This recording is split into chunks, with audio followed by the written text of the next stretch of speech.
I'm Shane. I'm Bo. We are your Kentucky Fried Critics. Welcome back. We got another one for you guys. That's right. Episode 21 here. We're no longer with our nice round number of episodes, but we're still going strong. It's okay. We'll get to another round number soon. Well, that's why I was bringing this up. We are also at almost 500 downloads of the podcast. Ooh. Like literally, probably by the time this comes out, we'll be at 500 downloads. Nice. So we have that round number to celebrate. We're at like battalion strength now. So we are going. The army grows. Going strong. Before we get started with everything, again, you guys know the drill. I'm going to hit you with the socials. Because you got to know how to find us. That's right. It's important. In case you're new and you're stumbling here the first time. Welcome. We want you to know where you can find us at. That way you can be social with us. Yeah, the whole point of the thing.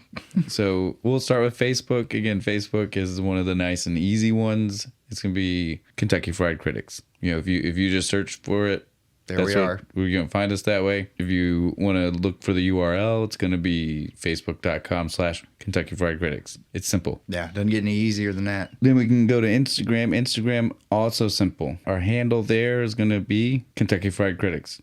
Wow. Again, no spaces, no hyphens, no anything. Just like Facebook. It's real easy. It's real simple. I don't know how the URL works, but... I'm sensing a pattern, though. Yeah.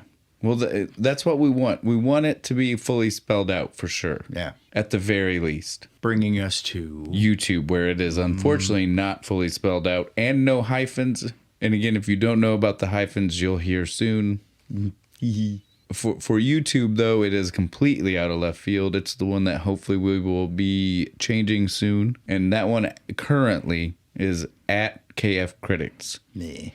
Or KFC Riddics. It's all... I like that one better, actually, than KF Critics. This is like KFC Riddics. That one's kind of funny, but no one's going to... No one's going to get that. But so that one is probably going to get updated shortly. We're still waiting to find out if we're going to be able to go with Kentucky Fried Critics no hyphens, like everything prior to YouTube that we had mentioned, or if we're going to be changing it to hyphenated, which is like our next one.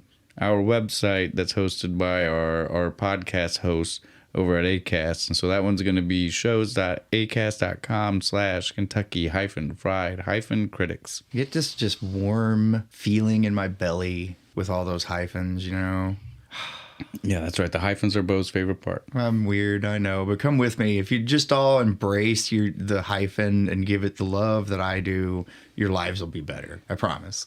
And then, of course, before we finish out all of our socials, we want to mention our email. Yeah. You know, the most original of all these things. Yeah, the OG. It pre-existed all the other social media. So if you want to contact us through email, that one's, again, nice and easy. That's KentuckyFriedCritics@gmail.com. This is where you send us ideas.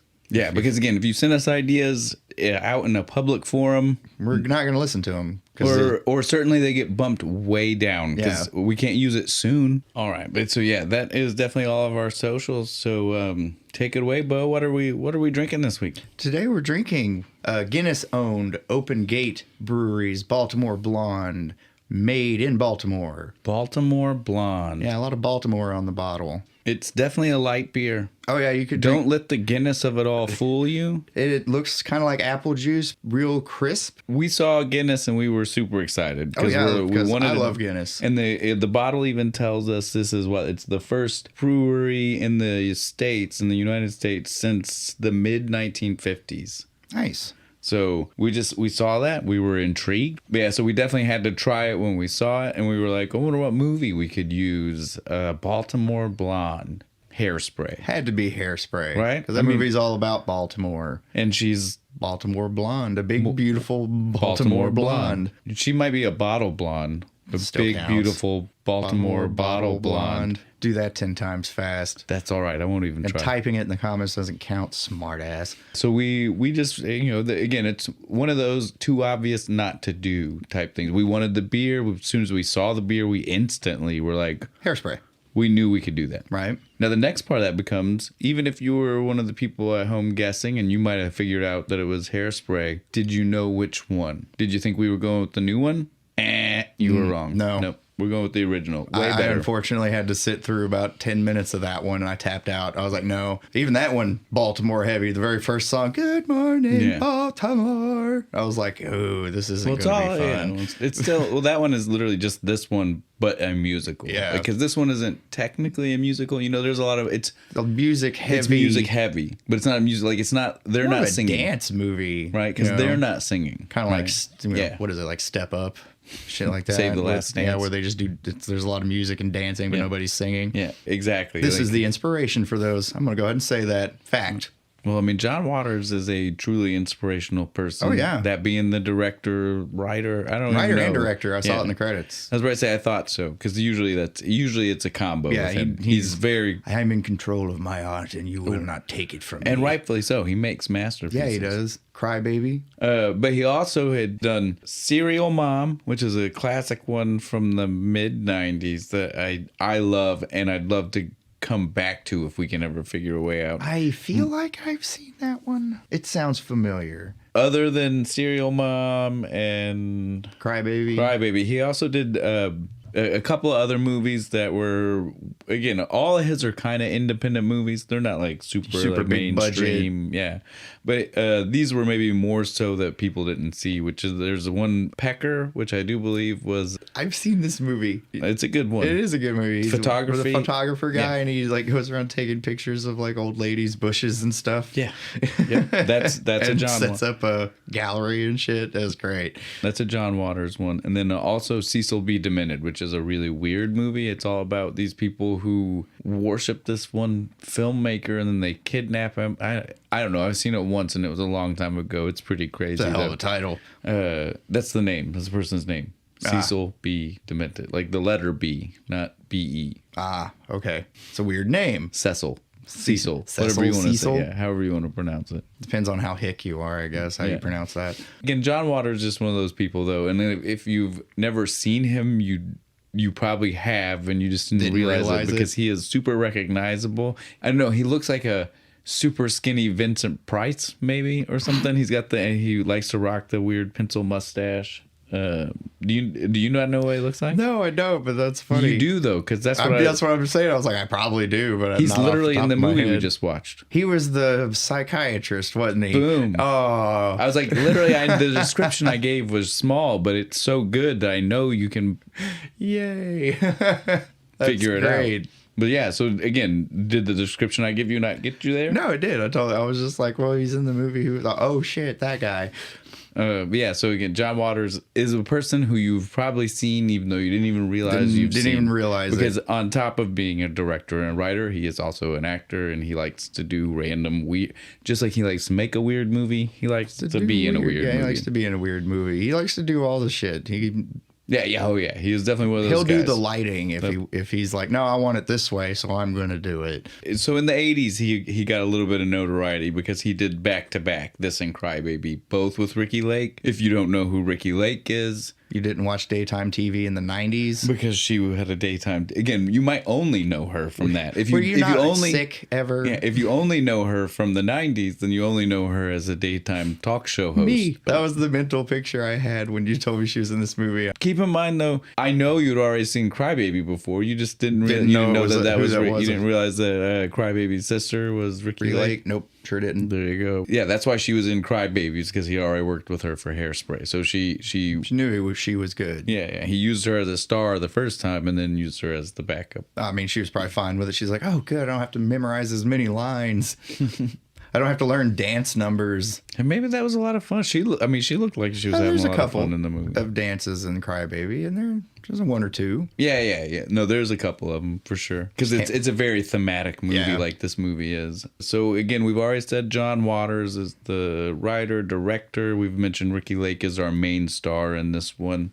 She is Tracy. Before we go any further, we'll hit a couple of other huge people. And you know how we like to do. We might leave a surprise or two for when we're actually talking about when they actually pop up. So you guys know how it is. So before we mention too many of the further cast, we'll just go ahead and stick with the Turnblad family, right? Because we got some big names there. We got Divine, big superstar that Divine was. One of the OG ones. That's right. Ursula is based off of I can Divine. definitely see that. Yeah. And so then... the voice even. Did they get Divine to do the voice in the cartoon? They should have. And so Divine is playing Tracy's mom. Two people, Tracy's that's right. Tracy's mom and the network, the studio owner. Yeah. Oh yeah. Then we've got, of course, the Turnblad father, Tracy's dad. What's his name? Wilbur Turnblad. Because normally you don't hear it. You either just hear Tracy saying dad or you hear Penny saying Mr. Turnblad. Yeah, you don't usually hear him say Wilbur. I think maybe once or twice you hear Divine yell out a Wilbur. And of course, the name for Tracy's mom is Edna. We almost skipped over saying that. So it's Wilbur and Edna. But yeah, so it's Jerry Stiller as Wilbur. I love Jerry Stiller. That's Ben Stiller's dad, isn't it? That's right. Yeah. It's also George Costanza's dad, if you're a Seinfeld fan. It's got some good episodes. I've never actually sat and tried to watch all of it. I'm a Seinfeld fan, dude. I've seen all of them 100 times. But I mean, to be fair, I was a kid. I should really go back because I went back and watched Frasier recently, and I was like, this was hilarious. Frasier's good. I like Frasier. All right, so back to other people in the movie. Sorry, we went off track. We'll go to Ricky Lake's main competition in the movie. So again, we got Tracy Turnblad. We got her main competition. Do you know who that was? We'll start with the character name. You paid enough attention to know that, right? Oh, fuck no. I wrote her down Amber. Her name was Amber. I did not like her. Amber Von Tussle. Yeah, I mean, you're not supposed to. So her parents, though, did you know who? Oh, Sonny Bono, and I don't know the mom. Really? No. It's Debbie Harry, the lead singer of Blondie. Oh, man. But here is the other one. Do you know who played Amber? Mm-mm. That's Vitamin C, the singer, graduation song. I was going to say the Smile. Graduation song lady. That's Vitamin C. Oh, well, good job. You played a racist blonde bitch very well. Good for you. Well, I'm just saying, though, again, it's one of those, I'm not going to lie. I didn't realize that until I was doing my research for all of this. What's funny is I wrote that chick's name as Blondie through the whole thing, and I was just like, oh, no, damn it, that was her mom. Shit, should have wrote her down. You were calling the wrong one, Blondie, all along. Fuck. Again, that's a star-studded family right there. Right. We got Debbie Harry, we got Sonny Bono, and Vitamin C. Jeez, they're all singers. There's at least 6 Grammys in that one family right there. I don't think there were other. We've got Ruth Brown as Motormouth Maybelle. Again, just to round out some of the people we see the most, because she definitely pops up quite a bit for sure. Yeah, she's in the very beginning of the movie, I'm pretty sure. Oh, she's definitely there. Yeah, she's part of that first day. Yeah. So again, that's everybody that's super important. We might hit one or two other random people that are, when we get to them. Yeah, pseudo celebrities or whatnot, however you want to put that as we show up to them. But I think we're ready just to go get into the movie. Again, don't be surprised, guys. This movie will probably be for us to cover how we usually like to do these reviews, reactions, however you want to word what we like to do. Two drunk guys talking about movies. Yeah. But normally the way we... I don't know if we critique them because we're never this movie was terrible. I know, that's why I was saying, I don't know, reaction is probably the best because we're just reacting to everything. But again, the main thing that I was trying to get to is just that this one's going to be pretty quick for us because we like to just talk about the things that are important on scene or being said. Yeah. And right now, for this movie, most of the stuff that might happen is a lot of dance scenes where there's not a lot to talk about. It's just, a lot of cool music. Every now and then there might be something funny that we can throw in about that we noticed during a dance scene. But it's really just kind of hey, showcase these people dancing. There's no plot line going on. It's not like one of those where there's a whole lot of crazy subtext of things happening. Deep dialogue. There's no, haunting reveal halfway through the movie and everybody gets all serious and it's that doesn't happen. Yep, nothing like that. So we'll just go ahead and get into it. Of course, I'll start out. We got a beautiful song to open things with. Totally sets the tone of the movie. Totally does. Not only because it's a song about hairspray, but just because, again, it sets the 60s, late 50s, early 60s vibe of the music that you're going to be hearing. Yeah. It's got that Motownish type feel to it. It's totally... it just sets you up for the world. Makes you kind of just want to snappy fingers and boop. Now that being said, it is a song that is all about hairspray. Yeah. And it is kind of disturbing. And it pans over everybody's getting ready for the show. And it's just... At the Corny Collins Show. The Corny Collins Show. We need to point this out. Because he's important. Not only is Corny Collins a character and an important one, I would venture to say that the show itself is a character in its own right in this movie, because we see it a lot. It opens with all the kids on the show, and they're all getting ready, and there's just men, women, children, all of them just fucking hairspray and everywhere. They're treating it like it's sexual, dude. A little bit. It was weird. Like the Link, the main guy, who we know is the main guy later, he gets real. He's like making some super crazy faces and shit while he's spraying it. Like, he sprayed a fuck ton of it. They all. He goes and wipes his hands through his hair and comes and it's just covered and stuff. I was just like, oh man, after that take, he was just like, can I get a napkin? I started to say they all did, but I take it back. There were a couple, like the couple specifically, they only sprayed like the one girl, she just goes, and he was only like, and so they weren't that bad. But most of those teens, though, Link was like half the bottle. He'd make sure my hair never moves again. And then the girl, who we don't know this about her yet, but because I've seen this movie enough times, I will only ever be able to refer to her as the falsies girl. Oh, where she's sitting there stuffing it? Yeah. Stuffing that bra. We see her stuffing herself, and then she also has big enough hair that she has half a can or more of hairspray, and she always rocks some really tall hair. She didn't even do a good job of stuffing, man. One of those was bigger than the other. That's why she gets called out here in a minute on the dance floor, dude, because she didn't do a good job. Is that why they told her to get off the floor? Again, that's why I said I can only refer to her as falsies, because that's the producer lady here in just a second. She comes up, she keeps putting the signs up, like applause and shit. She throws one up that says falsies and points at her. I missed that one. That's why I can't ever refer to the girl as anything else, because she just gets a giant poster that's all caps with an exclamation point, and the woman's pointing at her. It's good, dude. Yeah, you totally missed it. I was writing a note down or something. It's right here. It's in the opening. It's not a big moment, but it's why I can't. It's not right call after her that. So it's right after this opening Hairspray, because it's when they're fully dancing. Yeah, and they're everything. actually dancing. The show's going. But so we're not talking very far from here. So it's pretty much the first thing you know about this girl is that we see her stuff, and then we see her get called out for stuffing immediately. That's what you get. And she does false advertising. She also does have like some of the tallest hair in the movie. Oh, that big beehive. Yeah, it's crazy for a movie that's all about people with tall hair. How she wasn't important. Every time they dance, man, I'm just like, not one of these bitches' hairs is moving. Even if it's like a fast song, there's just solid helmet hairspray, of hair, man. 3 pounds of hairspray will do something like that, dude. For sure. I'm gonna look into it. They could probably knock on it. But yeah, so it's mainly just to show us, though, we're getting way off on this. But the whole point of the song is to show us, A, that these kids are indeed obsessed with hairspray, and to let us know that Corny Collins' TV show it's like the Mickey Mouse Club of Baltimore. Again, like Casey Kasem. Yeah. Well, this is the early 60s. It's like a mix between the two, right? Because Casey Kasem would have just been the hits. It wouldn't have been the dance show. Yeah. Mickey Mouse Club would have been a group of teenagers hanging out. So this is like a mix of both. This is like Top 40 meets Mickey Mouse Club. Mousy Kasem. Right? Well, it's trademarked. Call it what you want, but that's essentially what it would have been, though, right? I mean, it's the hybrid of the two. Definitely local to Baltimore, but this is the early, it's 1962, 63, right? Yeah, something like that, early 60s. Yeah, well, the car show, they're going to crown the person who's the 63, which usually means it was late 62, because they were crowning them to be the person for the next year. Yeah. But yeah, so it's the early 60s, so this is when, like, local TV, especially in a city like Baltimore, was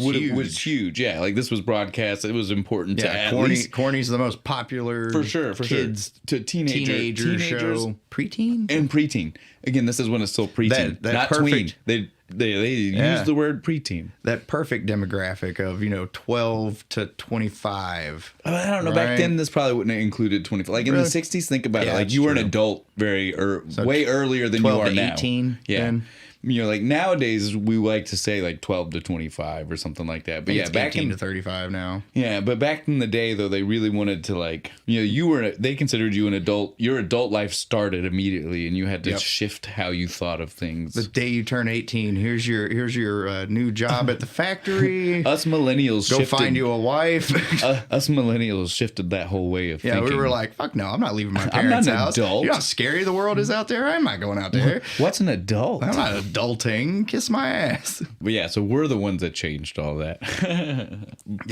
Prior to us, you're welcome, or we're sorry, depending on how it goes. However you take it. But yeah, prior to that, it was much like how they wanted to make you think about it here. Like you were a teenager, and as soon as you weren't a teenager, you were adult. And so, yeah, this Corny Collins was definitely for the 12 to, at best, 19-year-old crowd. Yeah. He wasn't really aiming for much beyond that. He didn't need to, by the looks of it, though. That place is packed. It was swamped. And the girls outside was the girls ran home. Yeah, they did. Right? Our two main characters. Again, so Penny's not, I don't know, she's a supporting character, not a main character, but she is best friends with the main character, so it makes her a little bit more important than some of the other supporting characters. So, yeah, we see Tracy and Penny run to Tracy's house because they gotta watch the show. Remember that? Yeah. Remember running? Remember trying to get home at a certain time to see a show? And this brought up a problem for me that the movie establishes for us a little bit later, right? They all go to the same school. We don't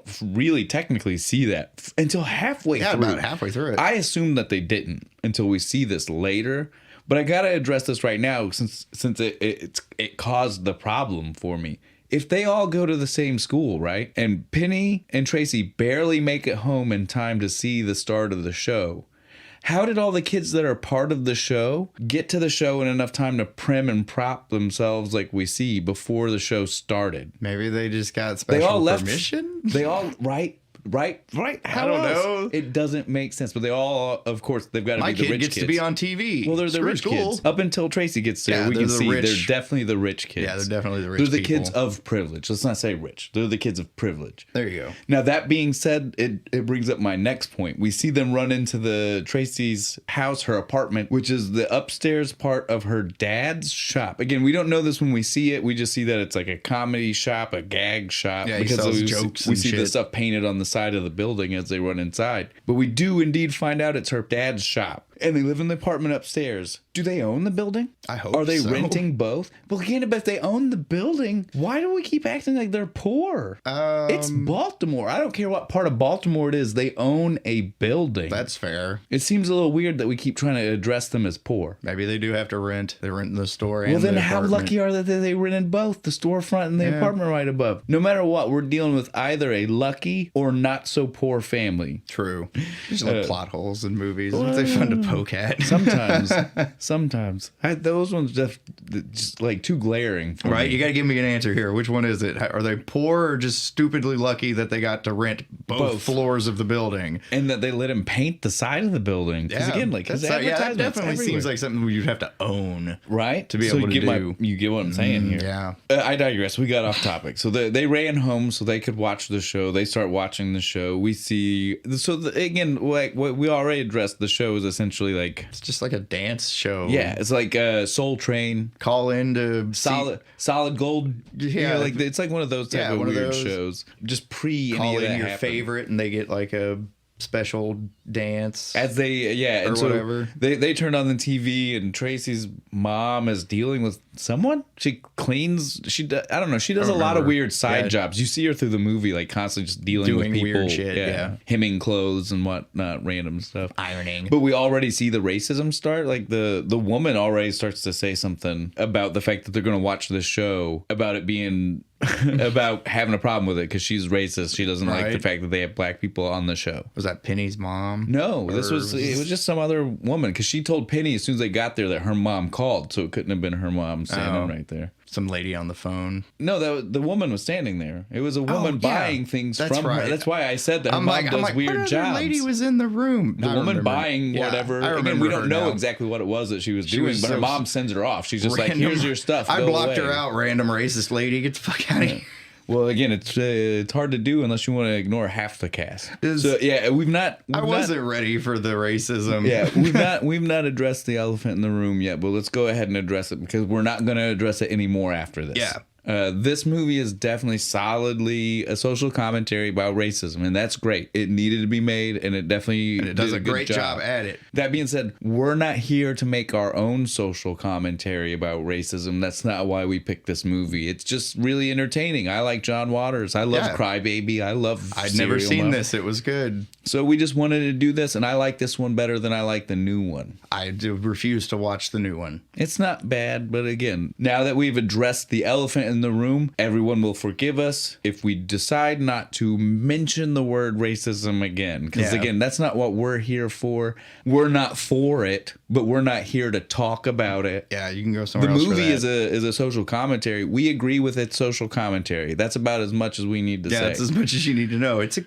good social commentary. It's a good thing. But again, it's just not what we're here for. We're not here to talk to you guys about it. We're here to talk to you guys about the movie and the entertaining parts of the movie.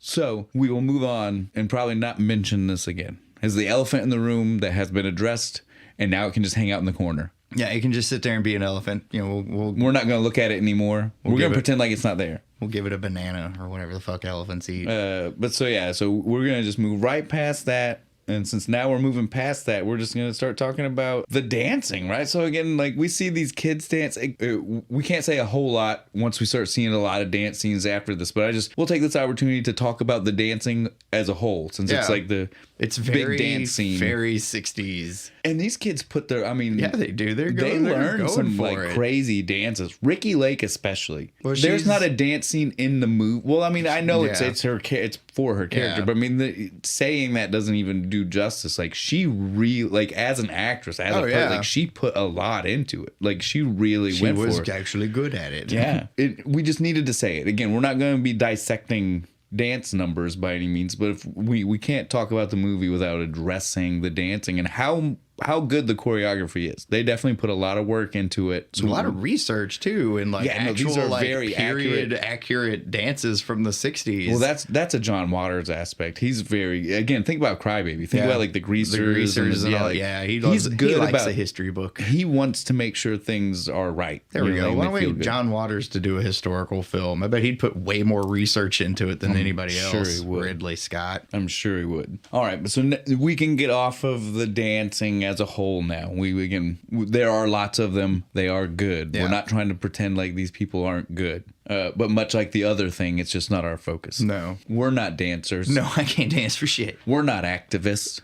So you guys get what we're saying. I'm very unpolitical. We're guys that talk about movies. And drink beer. We're gonna talk about the movie. We enjoy the essentials in life. That's right. Now that we're getting back to it, I do have to point out this moment right here is when they notice that the producer brings out that sign that you didn't get to see with falsies telling the girl that she's got to get off screen. Get off screen. You look like shit. And then that's basically it. Starts to wrap up. We see that Motormouth Maybell is there. She announces that they're going to be doing a special that night, right? Like the VFW. I just remember I laughed. No, it's at the VFW. Is that where it's at? Yeah. Veterans of Foreign Wars. In case you didn't know what that. No, I knew what it meant. So it's at the VFW hall. I love that. I hear you want a good party. That's where you need to go. Certainly in the 50s and 60s. Dude, those guys probably have some stories. It was definitely a place to be. It was a thing. Yeah. There's a reason why, like nowadays, like most of those places have bars in them, is because that's what it was back in the day. It was your social club. It's where you went. It's what you did. And that's definitely what it was here too. Like, we're kind of making fun, but when we see that later in the night, that's exactly what it is. Right? It was totally a really happening, hopping right, party. Everybody having a great fucking time. I wish I could go. So we get told though that they do that. That's we jumped ahead a little bit because I was telling you how hopping the VFW was. Yeah. But before we actually see the VFW, we get a moment right where they go back to Tracy's house, right? Penny's getting told she's got to go home. Yeah, because her mom's freaking out because she didn't come home after school. Which is just normal. You can tell, like, nobody is... Yeah, there's like, it's just your mom is nuts. Yeah. It's fine. But during the conversation, like, Penny says something about how... she's going to sneak off to the... Yeah, they want to do the VFW. Because the Corny's doing a show thing where everybody can dance. Like a... What would you call that? Like a 60s live event? Yeah, that's what it was. I don't know what the fuck you would call it. It was probably live, yeah. Yeah, pop-up live event. Live TV. Because there's cameras and all that shit there. She tells her mom, she's like, I'm going to the library tonight. Well, and again, like, think about this. Like, you're like, they paint these two like they're the bad kids, the problem kids, right? Again, like the they're rebels. And they lied to their parents to sneak off to the VFW. To go dance. Man, in modern times, you'd pray to have a kid. Yeah, like right. This, you right? wish your kid's just doing that. Like, sounds, you're just gonna go dance. That sounds so wholesome. Oh, have fun. Unless you don't live in the Footloose town, that sounds like not a problem. Yeah, go have fun, go dance. It's fine. Well, and again, at the VFW, like modern day, if you say something like that, like your grandparents hang out at the VFW, right? It's like, there's just gonna be a bunch of old soldiers there. They're not gonna let anything bad happen, right? To like you. Again, like you're not worried about it, and so that's they're in fact probably gonna be pissed off you're there. You're all these goddamn kids in here. I'm trying to drink my beer. With their hootenannies and their pop musics. When Penny's mom showed up, don't forget, like she made the promise that we do see that she keeps for the entire movie, right? You are punished. You are going to wear a giant P to show everyone that Penny is punished. A bright P. It's like the new Scarlet Letter, right? But yeah, again, at the alliteration when she's mentioning the P. That was so good. Good writing. John Waters is really good. Well, again, like the alliteration is all, again, it's Penny and Purdy or Prudy or what. Prudence. But so you get what Penny I'm saying, and though. Prudence. Penny, Prudence, blah, blah, blah. They just keep going along. And then, again, you're going to have to wear a P for your punishment. I love it. It's so good. But yeah, she freaks out. She tells her that. And it's not a made-up thing. No, when they go to the dance. The rest of them, when we go to the giant P. when they go to the VFW, literally later that night, her mom has probably as soon as they walked in the door. Either she did it when they walked in the door, or she did it, and that's why she was telling her. They have it prepped. It's like, this is your punishment shirt. They were waiting for the day, right? They do though. They sneak off to the VFW of all places. Fucking party, man. To see this crazy dance, the Corny Collins Show, the live Corny Collins Show. Corny Collins Show. I get, was it recorded? Do we know? Yeah, they mentioned some camera stuff a few times, right? And he had a microphone, so I'm assuming it was. Well, that doesn't mean anything. Think about the '60s; it could have just been a PA system in the room. True. It's fair. Not real sure if it was recorded or not, because again, Tracy was super important that night. Yeah, she jumped in, and nobody went and said anything to her parents that she was on TV that night. Yeah, that's true. Right? But the next day, we see it. Yeah, Tracy decides she's going to take a risk. She's like, I can dance just as good as everybody. Most of these guys on the show, and so she jumps right in. Again, this just goes to show you how quickly like this movie just moves. Yeah, it just goes like this is like minute 10. And like we're just like already like diving right in, like moving on along. With a lot of setup to get here. No, with no setup. That's my point. Like we don't know anything about any of these people. It's not that type of movie. Like we're just diving right in. We have no idea what about any of it. Yeah, so we see that she jumps in. We start to get a little bit more about some of these personalities from some of the Corny Collins kids, as I like to call them, right? Yeah. The people that have already been there. The council. They're on the council. The council. IQ or what? Yeah, IQ or whatever. They all have like weird nicknames. He's been on it for 2 years. Yeah, he's been here longer than anybody. I'm like, what, since you were like 5? Don't brag. That kid looked like he was 11. There's no way he shouldn't be so happy about that. Right? But this scene really lets us see that these kids are like Baltimore celebrities, because they made the announcement like literally hours earlier that they were going to be at the VFW. And then they got a full house. It's a full house. There were people outside. It's kind of crazy. They are definitely celebrities in their own right in Baltimore, for sure. Tracy takes her place, though. Yeah, she just jumps in right in the front of the line, starts doing the dance with everybody, and fucking kills it. The front of the line. And she gets in between Blondie, bitch, and Link. Right? Because they're kind of dating at that point. Yep. She just wedges right in between them, and she is eye-banging the hell out of Link the whole time she's dancing. She's just like, yeah, I know what I'm doing. Hey, buddy. And she did. But yeah, so she jumps up, and again, she immediately shows her hand because she's having a great time, right? Yeah. Like the rest of these kids, it's kind of a job to them at this point. You can tell that, and some of them start to see her, and they start to loosen up. Yeah, like she's bringing the vibe up for everybody, right? They're starting to be a little less stiff, especially Brace's kid in the back. He started to get it toward the end. I was just like, "Go, man, you do you." And so when it finishes, they basically invite her to audition for the show the next day. What a coincidence! Like literally the next morning. It's like boop, here we are. We're dancing again. What a coincidence! And Penny was there. She got an audition too. I didn't even see her dance. Well, I think it was open auditions, which is why it was weird for them to be like, "You should come." And it's like, well, it's an open audition. Just give me the job if you're going to do it that way. Yeah, if you want me to come, if you are inviting me to an open audition, then it's not really an invite. I could have read it in the paper and walked out. Right? Like, I mean, you're making it sound like I don't know. It was definitely weird. You want to offer me an under the table handshake deal that I'm guaranteed in, and this is all just a formality. Fine, which is basically what it was. We skipped the first time we saw Amber's parents. Oh, Sonny Bono and Debbie Harry with the crazy cha-cha-cha.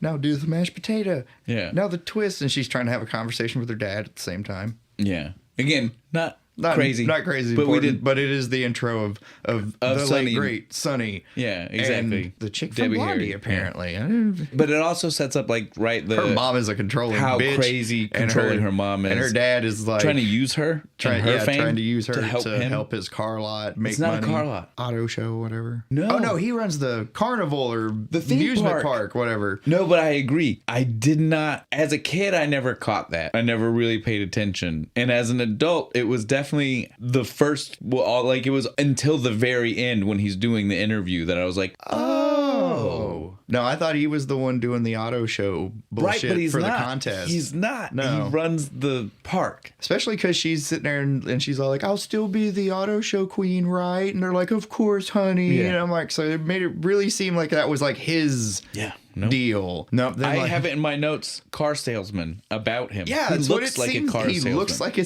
car salesman, talks like one. And they mention an auto show. I agree. I'm pointing out. Yeah. We were both very wrong.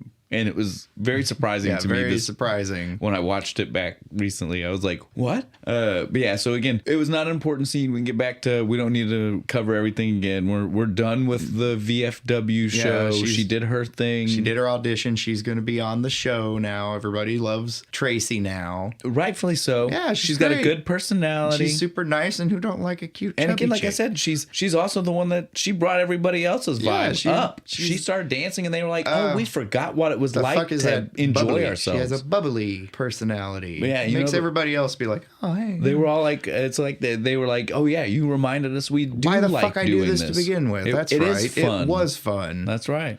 So she does her tryouts. When we see her tryouts, Penny, of course, is the first one kicked out because this isn't about Penny. No, fuck Penny.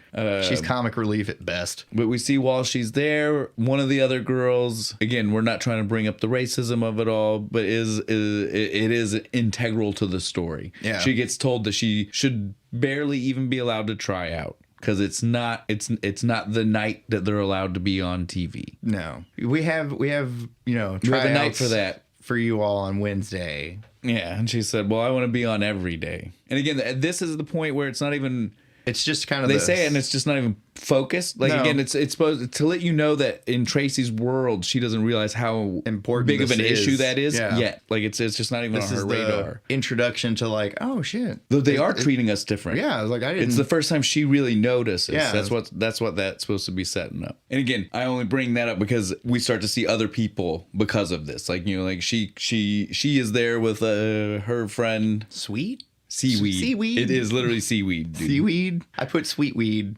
It's seaweed. That's a weird name, man. But so, yeah. And so he becomes a bigger part of everything later. Penny's already noticing him. Oh, yeah. She thinks he's cute. Well, we don't get that conversation until later. But right now, yeah, she's already just kind of eyeballing him. Oh, yeah. But the main reason that I wanted to bring up that girl, though, is because she does have what is, I think, one of the funniest lines when they start to tell her that they're not going to let her be part of the all the time Corny Collins show. I can dance to Lawrence Welk if I have to. I don't know why. Since I was 7 and I didn't even know who that was. That line cracked me up. Funny. The way she's so panicked about it. She's so like, I can do whatever kind of dance you want me to do, even this weird white guy dance. You just tell me, I can do it. During this, though, we see that the whole council gets to be part of this judgment. At first, you're like, well, that kind of makes sense. And I was even proud of the preparation they were giving these kids, right? Because again, yes, they'd be on a show. Yes, we need to know they can dance. But they do need to be prepared for this other part of it, right? This aspect of we see the celebrity. We see these, like I said already, these kids are celebrities here for sure. And so it's good that they bring that in. But right after you almost feel good about the way they're doing it by like preparing them for it. You know, because again, the first question we hear from Amber is just like the boyfriend, right? Or the whatever. But again, it was just like a generic question that you probably do get asked a lot from a crowd. It was good. But then they start just like picking on everybody for being poor, for being fat, for being this.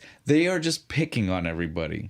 Especially Amber. Amber's being a total. She gets called out. Well, they're all almost crossing the line, and then she crosses the line with Tracy, and Corny calls her out. Corny's like, nope. Sends her home. He's like, I'm done. We see that there's literally demerits. This is the first time we know that there's a contest to be the queen for the auto show, right? Like we know that the one we knew Amber wanted to be, but we didn't know that it was part of the Corny Collins contest till right now. Like the demerits are part of her going toward that. And so that's why she was like, I can't lose points. And if I'm not on camera, I'm going to lose even more points because no one's voting for me because I'm not there. You know, like it's just like it compounds itself. Yeah, and that's Tracy why she freaks out. Tracy gets her fucking spot. Well, Tracy just gets on the show. We don't see until they're watching the show that Tracy literally gets her full spot. And that's mainly because people like her so much. Yeah. So she's on there and she's dancing. Penny runs home because her mom and dad to tell mom and dad, like, look,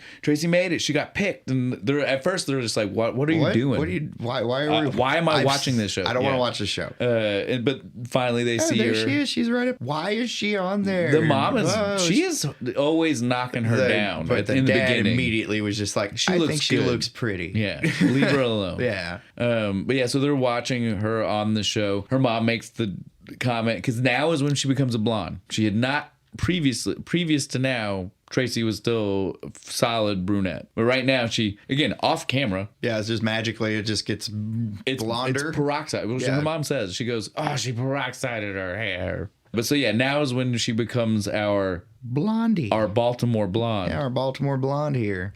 So we had to make sure we stopped mentioning because again the movie kind of just brushes it off until way later when they say blonde hair honestly, again. It was like another 10 minutes before I was like, oh shit, her hair's blonde now. Yeah. Well, again, they just she shows up just blonde. Yeah. Because she wasn't blonde at the VFW. Yeah. Well, all the way through the VFW, but she's blonde when she shows up for the tryout. So the night before that night, I guess. Yeah, when she got home from the VFW. She got home, she's dunking peroxide on her head. But we do see that she gets to be on the show, and when she's on the show, everybody loves her so much they're calling her house. They're calling Divine. What's her mom's name? Edna. They call Edna, and they're like, "Oh my God, your daughter's on TV." Well, and again, I'm gonna call in and I'm gonna send a telegram and all this stuff. And what's funny is like this is pre modern time where like if you don't want to be listed, you're not listed. Like everybody just would have been in the phone book. Yeah. So like all of these crazy teenagers, how many Turnblads do you think are in the phone book? Oh fuck, maybe 2. So they're just looking through the phone book like I'm gonna call because you can tell at first she's talking to people they know, but then you can tell she's talking to people that they don't know. Like, random members of the public, and so it's very comical that we get this. Yes, I'm very glad you saw her on the show. I'm sure she's appreciative of your fan. That's right. But the first one though, like you said, is someone sending a telegram. We see the telegram show up, and so again, this is by chance that she completely gets to take Amber's spot because Amber's spot that Amber really was freaking out about was that she was supposed to get to lead Ladies' Choice. Where she gets to pick her partner. And so we see that the telegram is the reason why Tracy gets... is because that's just what the person that they knew suggested in the telegram. It was that Tracy gets to lead Ladies' Choice. And so Corny, you can see him. He was just like... It wasn't a thought he was going to do. He was just like... Oh, cool. All right, that sounds like a good idea. This is what we're doing. You know, like he was like, sounds great. Yeah. Mainly because we don't know yet, but Corny he's a... Progressive? He's an ally. Yeah, he's a good dude. And so, and all around ally. Again, like he's an ally for the racism part, but he's also an ally to the shade they keep throwing at Tracy for being a big girl. It's like, he's just like, all you guys need to get over this stuff. Look at her dance. That's what we're here for. This is a dance show, right? And seems to me like she can do what we need. But yeah, so she gets to lead the Ladies' Choice, like we said, and of course to add insult to injury, because previously when she danced at the VFW, when she got picked for all of that, it was some random dude. It was one of the random dudes from the show. Yeah, right. But for this one, she gets to pick. She picks her heartthrob. Her heartthrob happens to be Amber's man, Link. I loved it. She was at home watching on TV, and she's like, "She doesn't dare." I was like, "Bitch, of course she does." and then when Link says yes, what did you hear it? She goes, He broke our promise. This promise ring means nothing.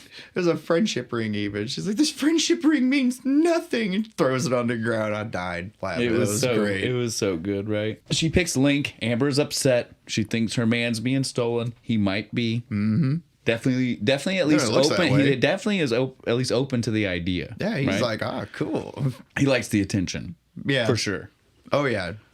She seems like a nicer bitch's coattails. Well, she seems like a nicer person. Way nicer than Amber. So I mean, it's like a win-win, right? There's no problem. Yeah, just because you're pretty, you can't get away with being a bitch. But so once this scene wraps up, we see that now all of a sudden Edna is starting to really get into this celebrity. Oh yeah, she's on board. She's answering some phone calls, and she's starting to she refers her agent. Her agent. Her agent and her manager. She uses both interchangeable when she talks to people throughout the rest of the movie. She's handle the person, all of her business, which is good. Tracy needs someone to do that for her. They obviously already run a business of so it's not like outlandish. Edna seems like the kind of mom that's not going to screw her daughter. Yeah, no, she's not that type. She's super proud of what's going on. That's right now. She doesn't. Well, she wasn't at first. It took her a minute. She doesn't have dollar signs. Yeah, that's the because thing. she sees it for what it really is. It's good for her daughter. Because again, she was the one that was coming down on her daughter before. She's like, you can't do this. You can't be that. You're not the first lady now, are you? Right. Now she's like, oh shit.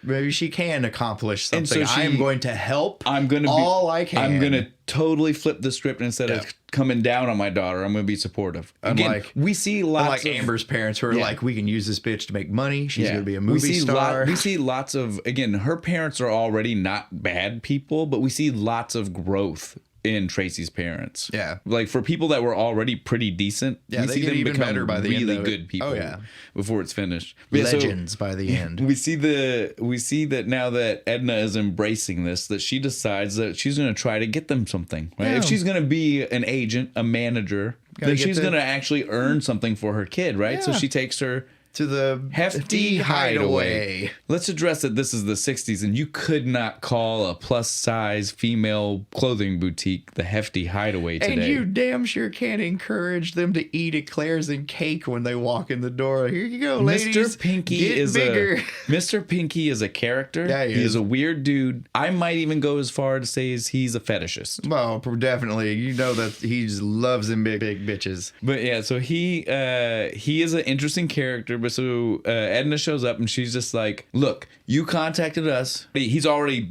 telling her he loves her and he wants her to be a model and this and that. So Edna goes, we want some stuff out of it. He goes, of course. I'll give you one outfit a week plus blah, blah, blah, blah, blah, blah, blah, blah. And she goes, I want something. Yeah, but what about me? What, I get a clothes? Well, yeah, you can have an outfit too. But Tracy has to work one extra day for free. Yeah, one extra day for free. Which again, when you're doing, what does that even mean? I don't know. What exactly was he wanting her to do? Most of what he's gonna, what she's gonna be doing for her, record a spot and it's just gonna play on the radio. Or that she's just wearing the clothes, right? Like what? I don't understand the free day. I don't even understand what that means. I don't either. She just comes in, sweeps up the shop. I don't understand. Like, so strange. But so we see Mr. Pinky, and then they come to the deal, and so now all of a sudden we're really cooking. Yeah, so now Tracy gets her own clothes. I want to point. Mr. Pinky does. This is when he tells us he's going to be making this dress for her for the auto show, right? Like he's like, I've already got plans. Yeah, this is the one I want you to wear. It's going to be great. You know, you just leave all the designs to me. I've got an idea. Wait till we get to that. Yeah, the whole end happens so weird and fast and crazy that it's really hard to process all of it. I agree. We'll get back. We got a little bit to get there. Not a lot. No. Again, for this, we've not said it, but this movie moves quick. Yeah, it does. We said we'd move through it quick, but it definitely moves itself quick too. Because it takes place in like 4 days? 4 days? I don't know. Less than a week? We leave the Hefty Hideaway, and we see that now Tracy is getting Edna a full makeover. Head to toe. Head to toe. Edna needed it. I'm glad. She deserved the confidence boost, because the more confident she felt, the less she felt she needed to push on to Tracy. So it was all good for everybody. Yeah, right? Everybody feels great. We look fabulous. And we get to see now Divine really show off being Divine. She's in full gimmick at this point. That's right. It's great. I approve 100%. You look fabulous, darling. I love it. But so now that we see that she's accepting the notoriety, we see that Tracy is really she's become one with it, and she's doing good with it, right? Because again, she's helping her mom. She's not just trying to be a bitch. Confidence is great, man. It is. Cut to the next day at school. Of course. And what happens? Some kid starts making fun of her. for her tall hair. Yep. She's a hair hopper. Second time in the movie we've heard this. We skipped over the first time because, again, it's part of that blatant racism that we're trying not to really address. But this is the second time this term gets thrown out. It just means that they're trying to say tall hair, or the kind of tall hair she has, is more like a black person's tall hair. I'll point out it's really weird that they say that. Every white woman in that classroom during this scene has taller hair than Tracy. Yeah, it's just blocking this kid's freaking view. Well, again, even the teacher, like the kid says, I can't see the board because of her hair. The teacher then calls her a hair hopper. Blatant racism from the teacher, and you shouldn't be saying that to a kid. No. And then sends her to the fucking principal's office for it. But the teacher has a beehive. It wasn't wide. It was very just narrow and tall. But that's my point. Like, what? Only bee-shaped hair is accessible. Yours looks like a bell, and that's just unreasonable. It's so crazy because if you were to ask me which one I thought was a bigger distraction in a classroom, the beehive. Like, if I hit that with a hammer, is it going to crack? That teacher could have been sitting at her desk still blocking the fucking board. You know what I'm saying? Yep. The hypocrisy of this moment and people trying to call out Tracy's hair is insane. It's bullshit. And again, the whole premise of the movie is hairspray. How much hairspray these white girls were wearing and tall hair. Tracy gets picked on? You need 3 cans at least to pull off that beehive. Easy. Tracy gets picked on? Of course. I get it. It's because, again, she's the hair hopper. And you think you're something because you're on TV now. But it's nuts. Yeah. She gets sent to the principal, and we can see the principal's office then cuts an even crazier scene for us because he starts telling us that she's been in trouble for this multiple times. Why is this such a big deal? I don't know. He even runs a specific kind of detention for hair, right? He said you've already been through hair detention or whatever like rehabilitation. Hair rehabilitation, right? That's what he said. What the fuck was that? Is that legal? I want to know what happens in hair rehabilitation. Is that legal? They just shave your head, make you grow it all again, and they're sitting there whipping each strand. You will be straight and even hair. It's such a weird thing when he brings it up. You're just like, shock I don't therapy, even shock the hair into No, we submission. get to that soon. Oh, it's later. That's right. We get there. Don't worry, man. We get there. But yeah, so he says, well, you know what I'm gonna do? As a movie that's already done one thing that we said we're not going to touch and we're not going to address. He then sends her to special ed. She throws out the word we will not repeat. Yeah. It's a problematic word. If you grew up when we did in the 80s and 90s, you definitely know what word she probably threw out when they said special ed. Now, that being said, there are no special ed kids in the special ed class. As she points out, the principal only uses this as a place to put undesirables. Well, undesirables, it's not only the black kids. There are definitely half of the class is black kids. But then there are just a lot of other random kids you can tell who have just been problems. There was one kid, all he wanted to do was to cut his construction paper and do his little art project, whatever it was. And there's that other kid fucking with him. I felt bad for him. But yeah, none of them seemed like they needed to be in special education. No, none of them looked too particularly stupid. Although the one kid did have the paper stuck to his face. I don't think that was his fault. I blame that other kid. He probably stuck it to him. I am just saying though, like he did look stupid. Other than that kid, they all just seemed like they were people that were being put there to get rid of them, so they weren't being looked at. These are just the reject kids nobody wants. That right? Like that's all it was. Like that Edward James Olmos movie. But I love that during this class, though, we see they literally do the hand jive while through the national pledge. Through the Pledge of Allegiance. I don't know why that tickled me so much, but shit. It was funny. Like, because they were already dancing. The teacher came in, and at first they make you think like, oh, nobody's gonna fuck with that teacher, right? They play like the military drum in the background, and she's like coming into the room, and everybody shifts into the like again, except for the kid left the thing on his face. But then they stand up to do the pledge right after that, and then it's immediately right back to like let's just fucking around. And it was the whole classroom was doing the hand jive. It was so good, so funny. But then we see gym class, and this is the moment. This is when I was saying we are now over halfway through the movie, right? This is probably like 45 minutes or better in. Yeah. This is the first moment where we actually see that all of these kids are at the same school. That the Corny Collins kids are not like elitist scum at a different fucking high school. No, and again, this is Baltimore. There are more than one high schools, right? So they all live in the same like block. Yeah, like it's a big enough city. There would have been multiple high schools in the 50s and 60s, right? Like we can all accept that. Yeah. So again, it's pretty fucking crazy that they are at the same school. It's pretty crazy that we don't find out until this gym far. class. They all have the same gym class. Well, because we see Penny off to the side of the gym class, right? And then they like Still at with her first they're tea. kind of zoomed in on her, so you don't even notice that it's like everybody. And then they like slowly pan out, and you're like, well, all of them are shit. together. Link's here, Right? They're all there. Amber's talking. What the fuck? Very strange. But then to add to the strangeness, the gym teacher just yells, "It's gonna be a dodgeball day."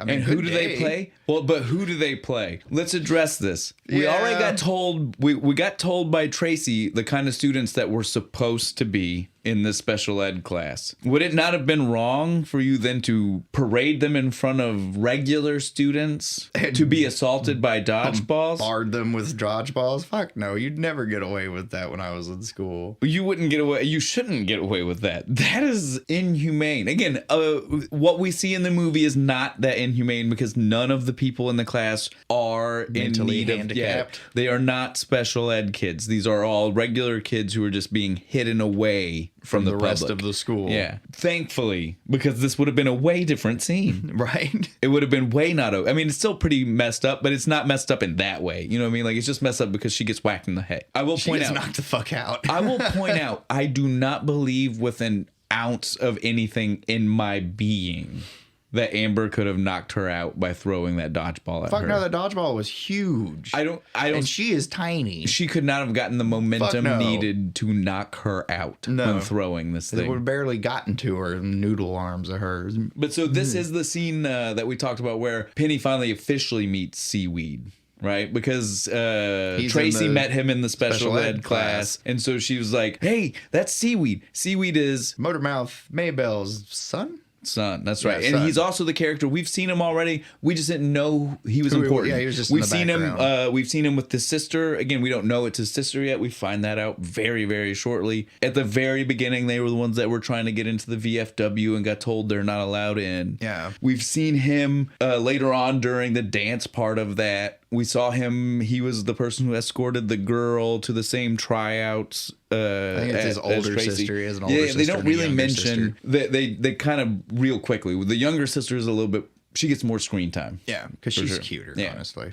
But yeah, so we got to point out that this is his real big introduction. This is where he finally gets some real lines. He's talking to the characters and not like random background people, essentially. And we find out his name. Yeah, which is Seaweed. And he has What a name. has a shiny gold tooth. But so, you know, she finally is like, you know, that's who this is. We should go hang out with him. And then, of course, that's when she gets knocked out. Yeah, and then...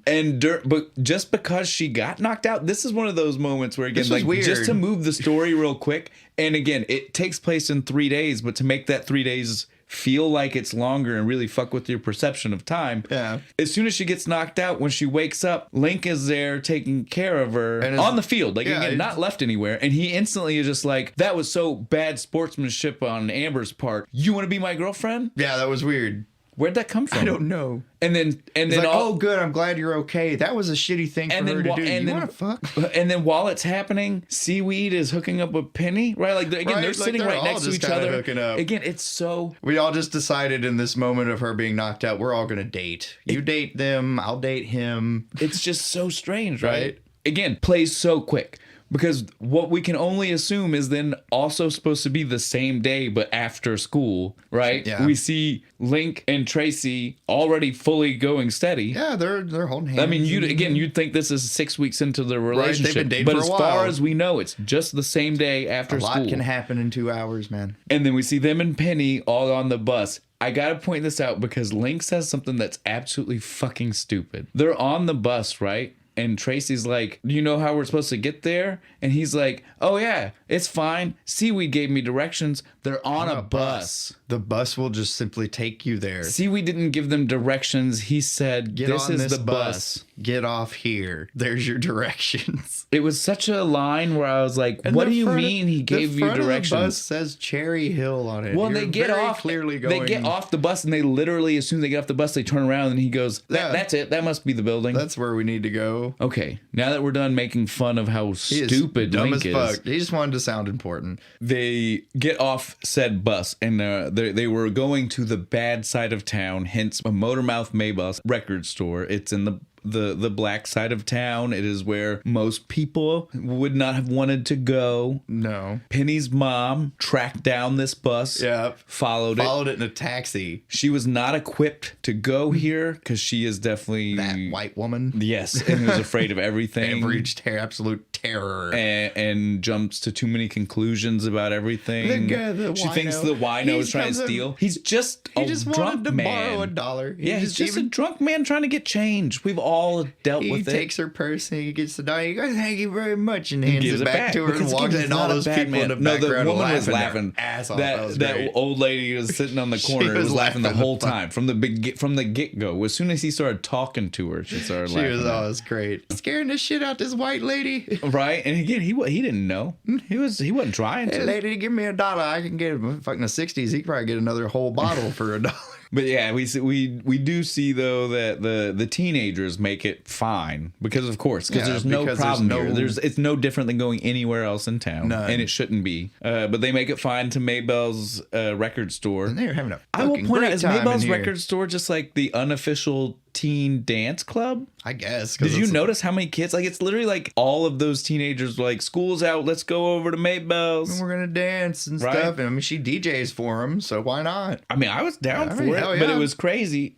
But then we see, this is the moment where we fully see that Corny Collins isn't the bad guy. Like, in a split, like, cutaway scene, it's not even that important. It's really just to show us, hey, we kind of think Corny's the bad guy right now, right? Because, again, so far we've not seen, we just see, like, he's people... just kind of the TV host. Well, but we do see that the people are saying, like, you're not allowed here, and we can only assume that the host has something to do with it, right? But now we see him fighting, right, with the studio. He's trying to be like, we should let these people on here. Like, that shouldn't be a problem. We should... There's no reason why we should only be doing this, like, once a month. Right? You know so he's trying his best. But nobody wants to listen to him. Because this is a segregated station, and we're going to stay that way and burn. I hate those fucking people. That's right. Oh, I'm sorry.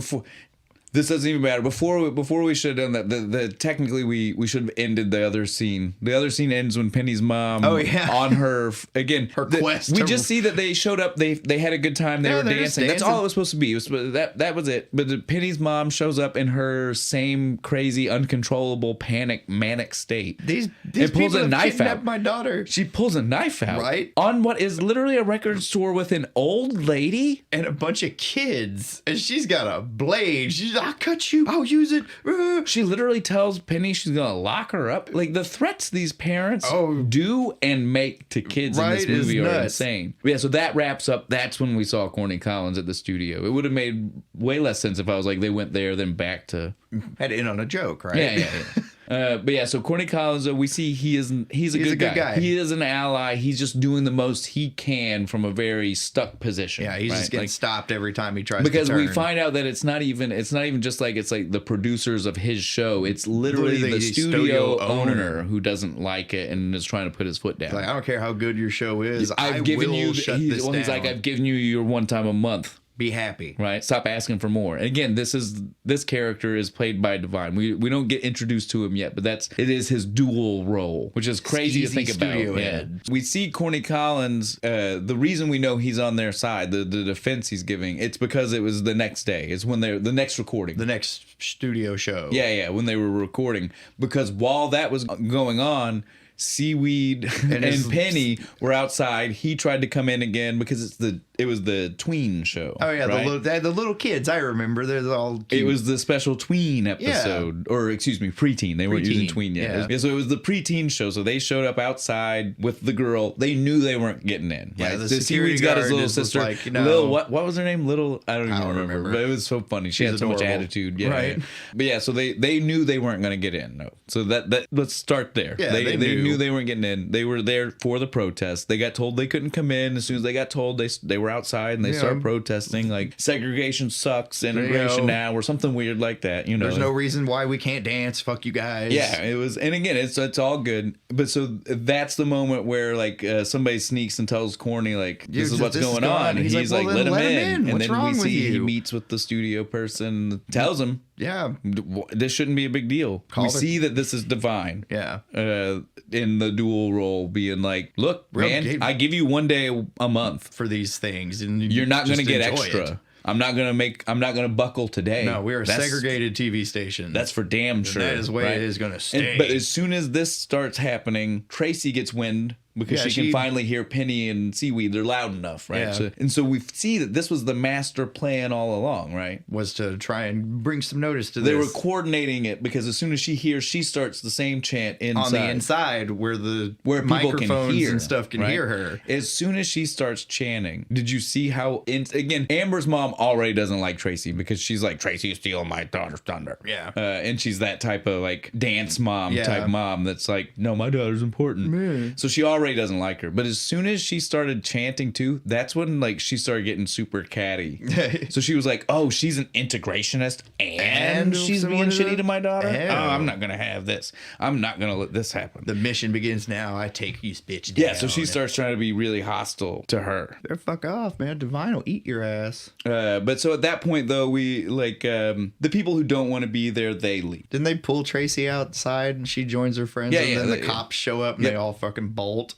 And rightfully so. Yeah, I mean, they pulled Tracy outside, but I don't think they even needed to. I think at that point, when she saw that when she was protesting inside that it wasn't happening, she was going to leave. Because again, she didn't care about the Corny Collins Show. No, she needed, like you said earlier, she needed that boost to her confidence, and now that she's got it, she doesn't care. She's found a cause and she's going for it. You know, like the show isn't as important as she thought it was. Now she's got the things that she needed, and she's going to fight for them, right? Yeah. Like, and so that's good. That's where we're great. at. So we see now though that Amber is inside. She's the only. She's shit. and she's like the main person left of the council, right? Like we don't really see the rest of the council because the tween show wasn't. With them. Yeah, it seems like the tween show wasn't supposed to be like a full like the council show. Yeah, so she's like the only one that's left, and I was like, that's horrible representation, right?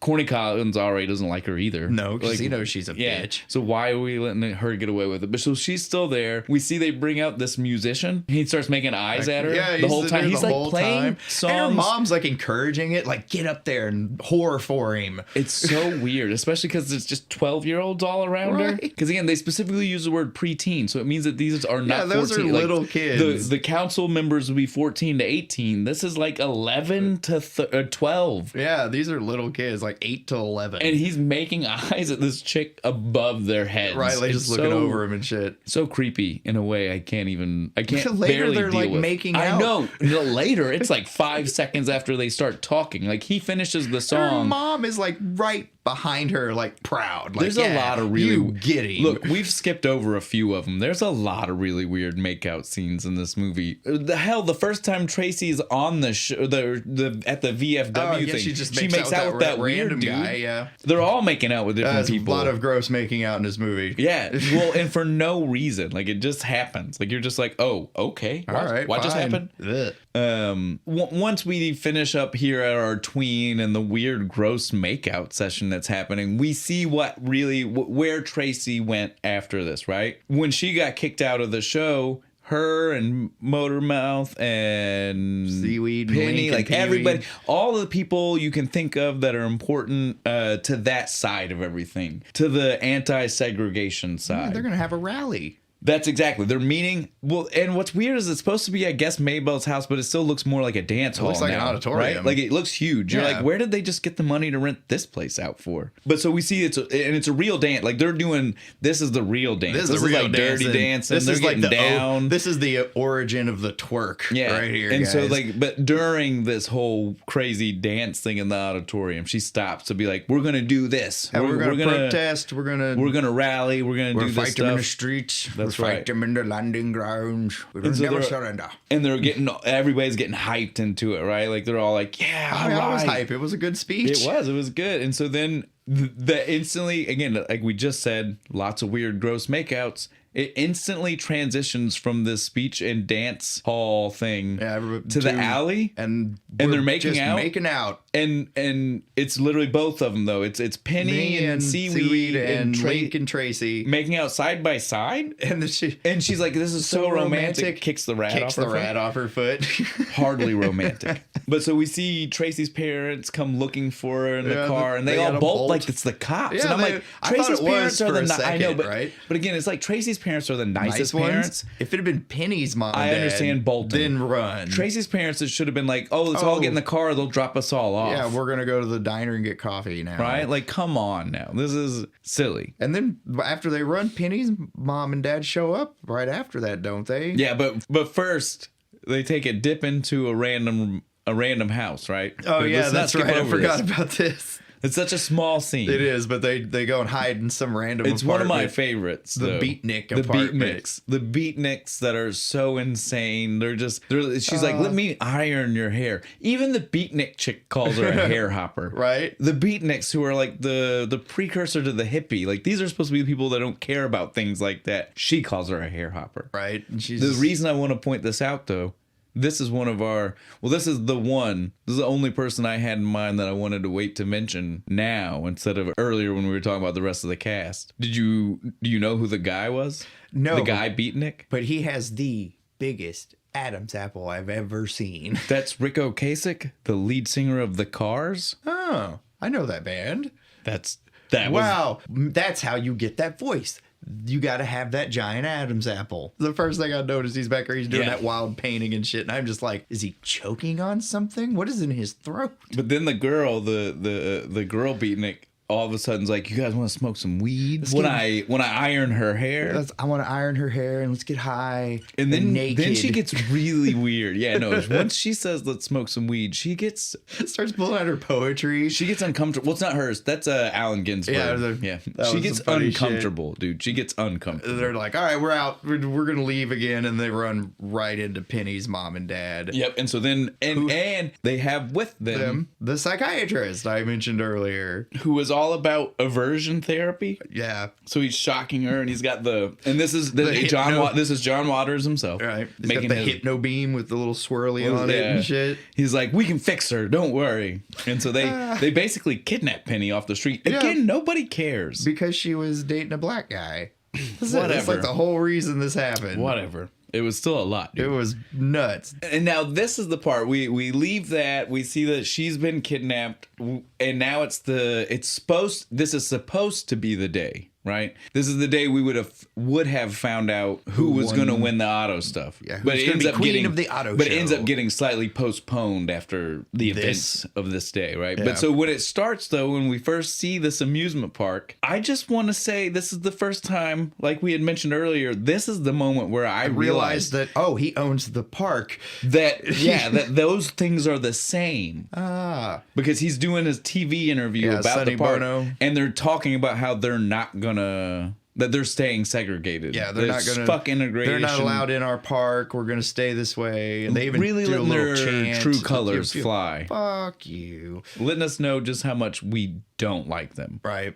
Which is sad because I usually like Sonny Bono. Not in this. Not in this though. I hate it when they do that to me. And then I want to point out while we're at the park and when they start cutting through like they're just showing like all the Corny Collins kids have fun, right? Yeah, like on the rides and stuff. Yeah, they're. I want to point out though, shit. these Corny Collins kids trade partners like swingers, dude. Yeah, they do. They're cutting through this group and literally it's different paired up partners than we've seen any other time. Right. And again, I only point this out because like we said, there's a lot of gross makeout scenes, so that's usually people with different people. Oh, there was a couple making out in the very beginning of the movie when they're getting ready in the first thing. What I'm saying. And that dude's with a different bitch 20 minutes later. I know. Good for you, man. But the 60s were just, a different time. People didn't care. But so we get to the main part of the Corny Collins show, and it's We're gonna Amber's announce the winner. Well, before that, we have a dance competition, right? Oh, yeah, that's right. And Amber's a true bitch. She's right? doing the limbo. She's like, what dance are you going to do? I'm going to do the limbo. Because I know some of us... I know this fat bitch can't bend over like that.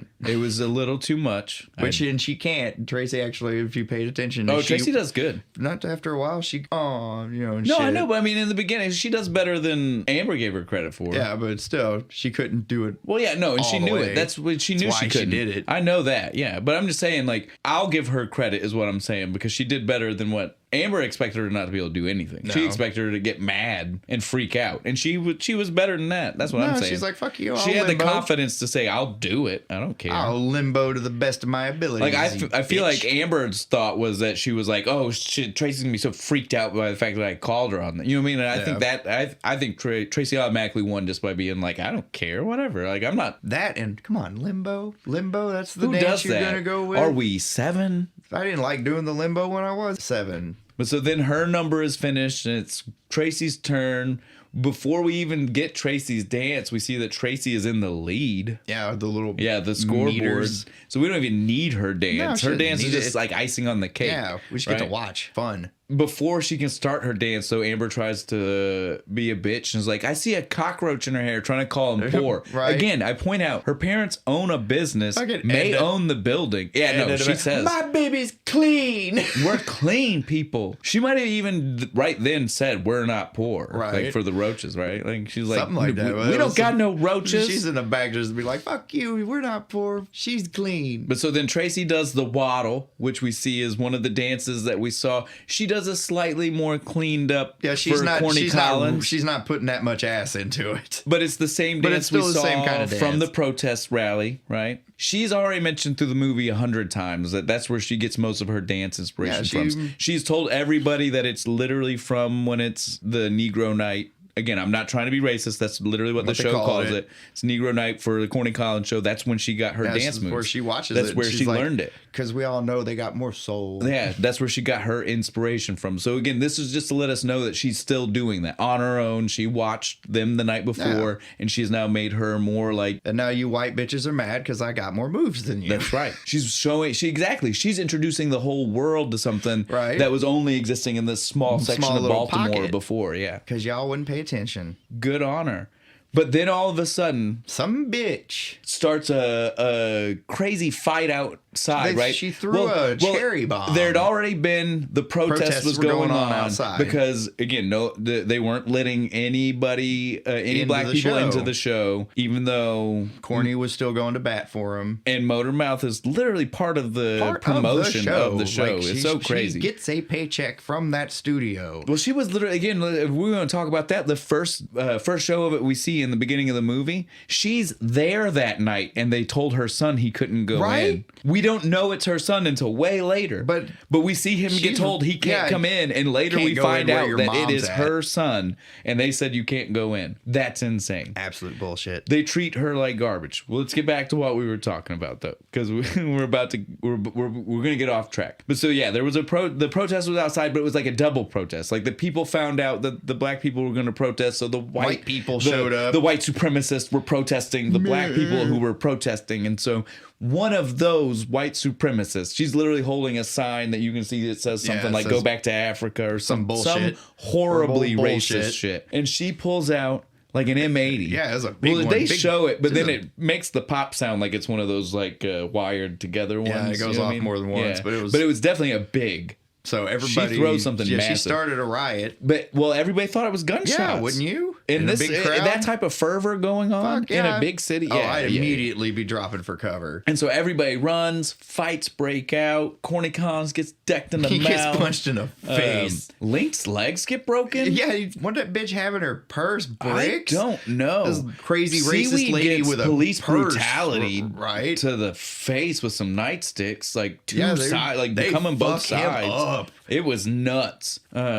Super bad. And in the massive swirling confusion of it all, Tracy for some reason, Tracy, nobody else gets arrested. No, Tracy gets arrested. She gets sent to some girls' detention reform school. I don't know. It was a reform was school. It's what they said. Either way, she gets sent off. She's getting her hair ironed. Penny had to watch this all on TV because she's been locked in. Literally, locked. they've got a wrought iron bars on her bedroom door. Yeah. Oh my God. And now all of a sudden, does the psychiatrist live in their house now? Because he's just making random trips in with to a cattle poke her prod. with the. So you like black boys, do you? Zap. Well, again, it's the aversion therapy, and because he would just start saying it to try to be like, it excites you. No, it doesn't. It excites you. No, it doesn't. Again, weird character. But yeah, so she just had to watch all of it. She's freaking out. She can't believe it. Then we see that Tracy is at the reform school. Finally takes the beatnik's advice and lets these girls iron out her hair. Yeah, man. I don't understand With what the reasoning for this iron. is. Well, that's what the beatnik meant too. Is that how it was literally done back then? day? Yeah, it was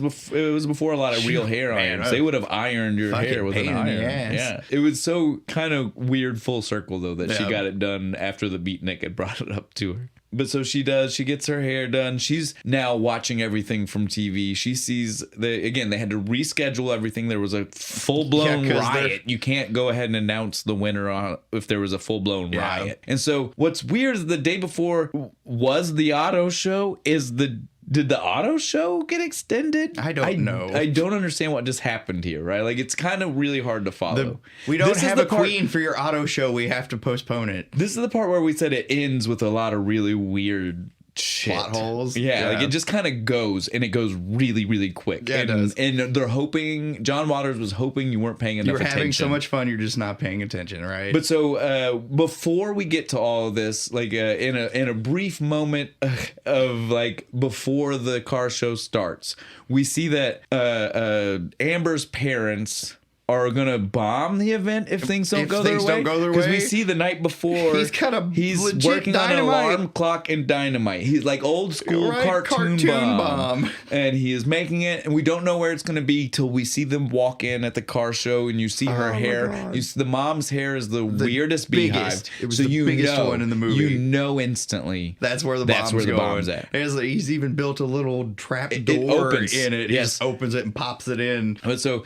we do have to address that. So while we see Tracy's parents, while they're on the news for the thing, they're telling everybody like, we joined the NAACP. Yeah. We're truly on your side. We're part of the fight. We're here for you. We need to get my daughter out of jail. Like I said, again, the quickness with which they have turned from, again, they weren't bad people. No, they were just kind of, they were mediocre people, right? Yeah, it's like, we don't care. But they have totally, like, her mom now they are no the longer most supportive. She doesn't talk down to her daughter. No. She doesn't think bad about her daughter's weight. She doesn't. Nope. She is completely. And now they are also members of the NAACP. These people have an arc. They have completely, literally like 45 minutes, completely changed their lives around. It's just amazing, fantastic. But so we get on with the show, and we're like, so what's about to go on? Maybelle has orchestrated a protest at the governor's house. And again, we've seen the governor a few times in the background because he's been at the auto show, but it's not been important. But so we see like literally as he's leaving whatever thing he was at, there was a protest going on. He's in his car and he's asking the person, Tracy? who the hell is Tracy Turnblad? And the guy in the car, she's just a hair hopper. I was like, can we stop with this? Like everybody knows this terminology. Right. Can we stop with it? But then they get out at his house, right? And there's more protesters. And there's Maybelle and her daughter, and they're waiting for him. They handcuff themselves to him. He walks in his door, and his wife's like, and he's like, honey, I'm home. But so, but to his credit, he's like, it's okay. We're going to talk this out and get it all figured out. And so we'll wrap that up really fast because the movie kind of draws this out a little bit. But so they get the pardon that they're there for. Yeah, they're there to get Tracy out of jail. And he's like, okay, we'll do that. And so they pardon her. All this while at the car show, Amber's thinking that she's made it. She's won. They're letting her ride in the little fake car. I liked that car. I want it. A little three-wheeled with the dome top. I want it. That was like cool. That's awesome. But so she thinks she's hot shit. Right. She thinks she's made it. And so but as soon as Maybelle finds out that they got the pardon, her and her daughter march. No, they took a cab. Yeah, they took I only point this out because they took a cab to get her at the school. right? They get her out. She's dressed already good. Yeah, ready to go. Not in the stuff we saw her in when she got there. She's dressed ready to leave. She comes out. She's doing the new dance, the cockroach that she saw Amber doing in inspiration I got in my notes they danced their way out of the jail. Well, again, because at this point we've just got so many bug things, right? Yeah, the roach, the bug, the cockroach, all this other shit. Yeah, we just keep seeing these things. They keep bringing this stupid reference back, right? She says she's going to do the cockroach, the song The Cockroach is what Amber says. And so she's doing it. And while she's doing it, we see that Tracy gets out of jail and she's doing it. Like, she saw the dance. She's like, I can put my own spin on it. And she does. She's got She's got way more flavor on it. But what's funny is as they're leaving the building, we don't see them get in a vehicle. This is the one time where the movie it's not a musical, right? This movie generally doesn't follow musical rules like things like this scene. But this scene all of a sudden follows musical rules because they just start dancing until they dance into the car show. And there's no way these places were side by side. Spatial shit. We folded space in on itself, brought the 2 points closer together. We went through one door and we were out the other one. Or they danced 2 miles down the road. I don't know which one they're trying to say. But something definitely happened here. It's the only time where it takes true musical rules. You would be coming in the door just covered in sweat if you danced 2 miles. But so she shows up. She's like, bitch, it ain't yours, it's mine. It's mine. Everybody knows I won this shit. Give me that crown. And so then she's like, I'm going to do a dance. She's going to do the bug. But then she does a magical change of clothes. Where did that happen? I don't know. But this dress. Like, literally, she just like disappears into the crowd for a half second, comes back out, and she's in the dress. And again, Mr. Pinky is behind her. So this is implied to be the dress he made for her. Why did he already know to put cockroaches on it? I don't know, but that comment was made the night before. Why would you put cockroaches on it? This is the weirdest dress. I know, because it's all because of an insult from Amber. So weird. Giant cockroaches all over she this pink She just wants to embrace it. She's just embracing it. I am the cockroach. And so she does the bug. Way better of a dance. Yep. She kills it. Yeah, she does. She slays. During all this, though, as she's doing the bug, because part of the bug is that you dance like you've got bugs on you, right? Like, again, that's the funny part.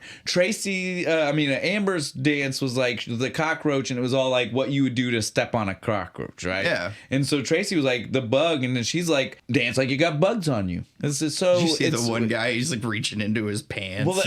And so to make it look like Amber's parents are in on it, are doing the dance and supporting Tracy, the dad did a double thing. Did you notice? He threw the fake bugs on him at the beginning. He hit him with the itching powder. That's why. I saw him with the itching powder. That's why they're doing. And because the itching powder, it jostles the bomb until it blows up. Luckily, Mom's okay. It just blows the hair off and lands on Amber, who's having a traumatic effect by it. She's screaming and panicked. Get it off her head. You'd think it was like a live animal eating her. That's it. They get taken off to jail, and Amber's traumatically freaking out. Has no parents because they're in jail for. Tracy's the queen of the car show, and I guess racism no longer exists on Baltimore television. Hooray! I guess the movie doesn't give you any kind of wrap up. There's no like titles on the screen for people telling us what happens. They run off the studio head guy. They kind of run him off. Well, because he's freaked out now anyway.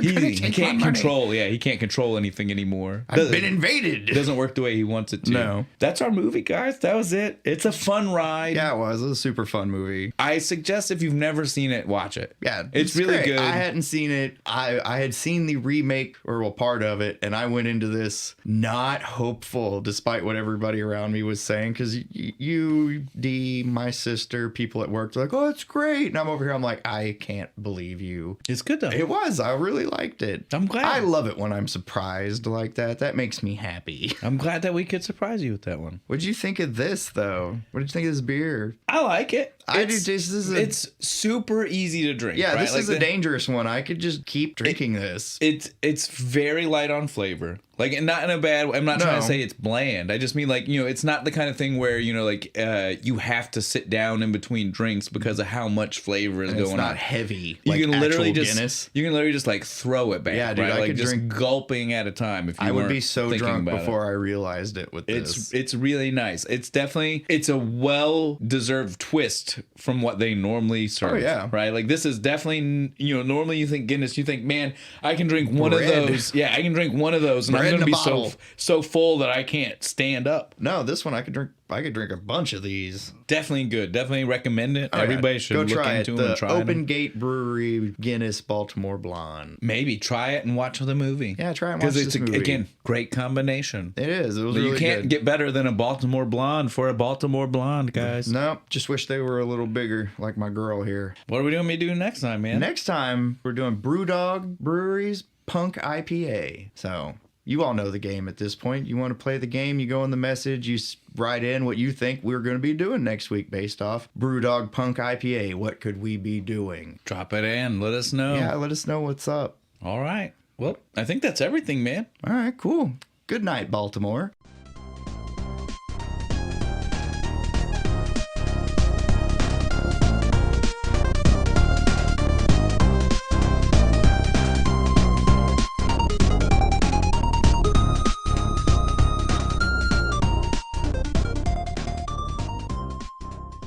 Baltimore Bottle Blonde.